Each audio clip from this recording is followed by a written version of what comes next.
Today's video is going to feature some of the OKayest TIG welding, some tunnel ram scoops, and some solid 6.5 out of 10 welds. Let's get after it.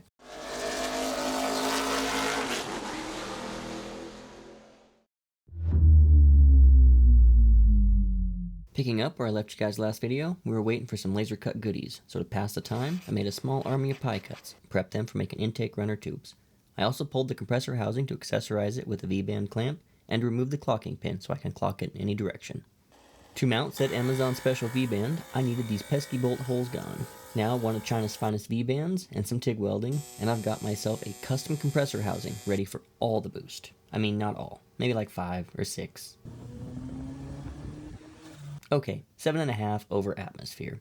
And yes, that was a teaser, and that's all you're going to get. How else am I going to get you to watch the next video? Now, back to how we are going to shove 7.5 pounds of boost into this 1600cc engine using a sheet metal manifold. I got all the pieces and prepped them for welding with clean Scotch-Brite and acetone. Then dirtied them right back up with adhesive from my high-temp tape.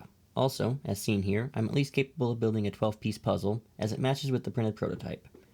I actually have the print here as this will go together 2 ways. Ask me how I know. And only one of them is right. This ensures I build the correct version and not the mirrored one. While we're on the correct way to do things, let's talk about how I Frankenstein some Subaru parts into this build as well. I started with the laser cut flange to match the early 2000 Forester or Legacy throttle body. I'm not sure which one it came from. Then I had to get rid of some extra ports on the throttle body, so I pulled the steel sleeve and prepped them for plug welding, which involved extensive cleaning as old cast aluminum is super fun to weld. This is the finished project. It's not glamorous, but it's leak-free. Now, 3 little tabs and off to mounting this we go. Alright, I promised some of the OKayest welding and some 6.5 out of 10 welds. Enjoy the short montage.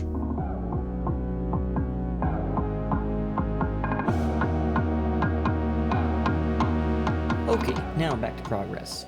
I marked the cooling tins for drilling, then center punched and drilled for a nut zert. I then assembled the lower mount and attached everything to the cooling tins. So we're going to make boost, and boost makes heat, therefore I need to get rid of heat. Intercooler time. I'm using a Holley universal charge air cooler. It's mounted to some mild steel and aluminum brackets that will bolt to the main body of the buggy. I promised ram air, and here it is, as the charge air cooler will have air forced through a ram air style shroud that sits above the deck lid. It's a 3D printed shroud that also mounts to the body and the cooler bracket. It's printed in 2 parts and was welded together before being sanded, smoothed, and painted. Again, we don't watch paint dry around here, so movie magic time.